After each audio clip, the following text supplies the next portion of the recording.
From a Toastmaster perception. From a Toastmaster perception, Alfred Clark.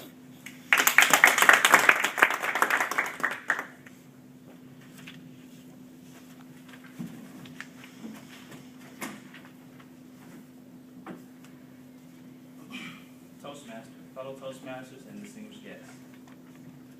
Toastmasters from perspective of a Toastmaster.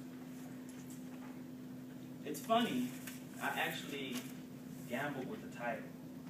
At first I said, from a Toastmaster's perspective. And then I switched up and said, from a perspective of a Toastmaster. Wound up slapping myself for about 5 minutes because I said, Al, they're the same thing. Get over it. So I just chose one, and I said to myself, you're going to explain what you're going to talk about anyway. But it's pretty much in the title. I know each of us have different hats other than Toastmaster. Might be a brother.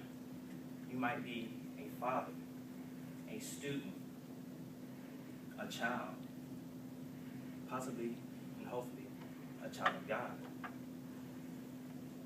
In this presentation today, I want to give you the perception from me, because I am a fellow Toastmaster.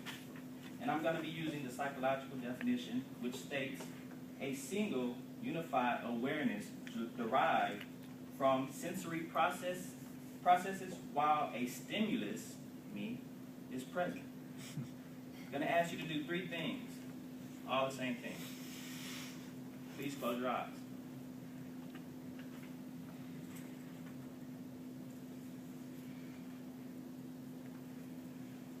Now, one thing that I am a father of a 7-year-old little girl. Oh, she's not 17, otherwise she's not mine. Please open your eyes. Now, while in Toastmasters, I gathered knowledge. Knowledge that not only helped me progress through speeches, but throughout life. And as a father, there are speeches that actually come into play, usually impromptu. Daddy, where do babies come from?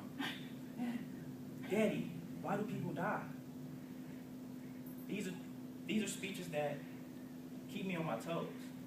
And as a father, given the perception from a Toastmaster, these are impromptu speeches. Please close your eyes.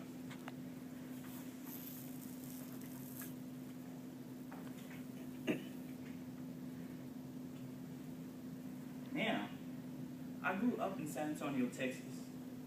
Close your eyes. I grew up in San Antonio, Texas, and I was well known throughout the neighborhood.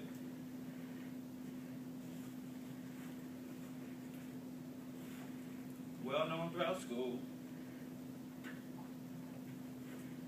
And being that my dad is a superintendent, I was pretty much well known throughout San Antonio. Please open your eyes. But if you were to catch me any day, I would look like this.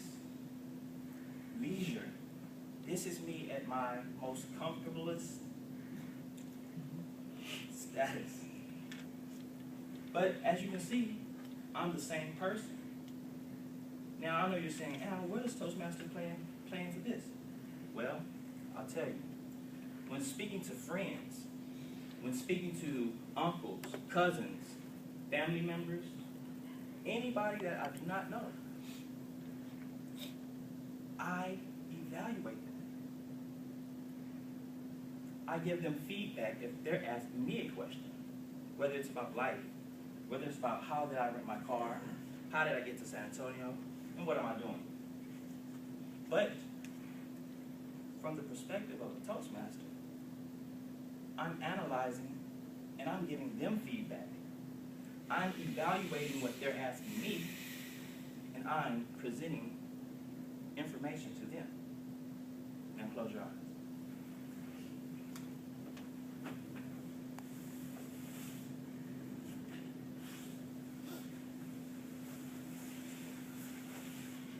having gone through school, having completed my bachelor's in management, having completed my MBA in management, open your eyes.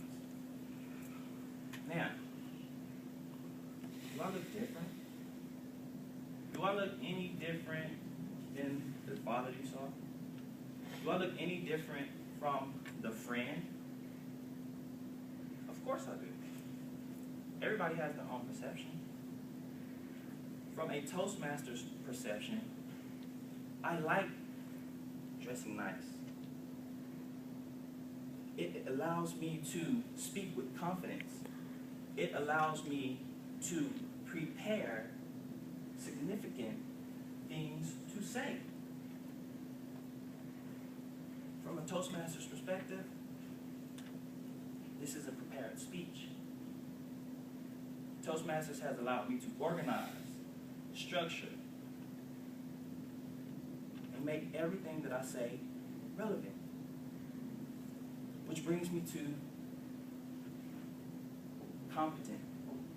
Toastmasters has allowed me to be a competent communicator. Competent in the sense of my daughter understands about life and death. My friends understand how I'm able to get to San Antonio, what I drive, and what I'm doing now. You all are able to understand my perspective as a Toastmaster.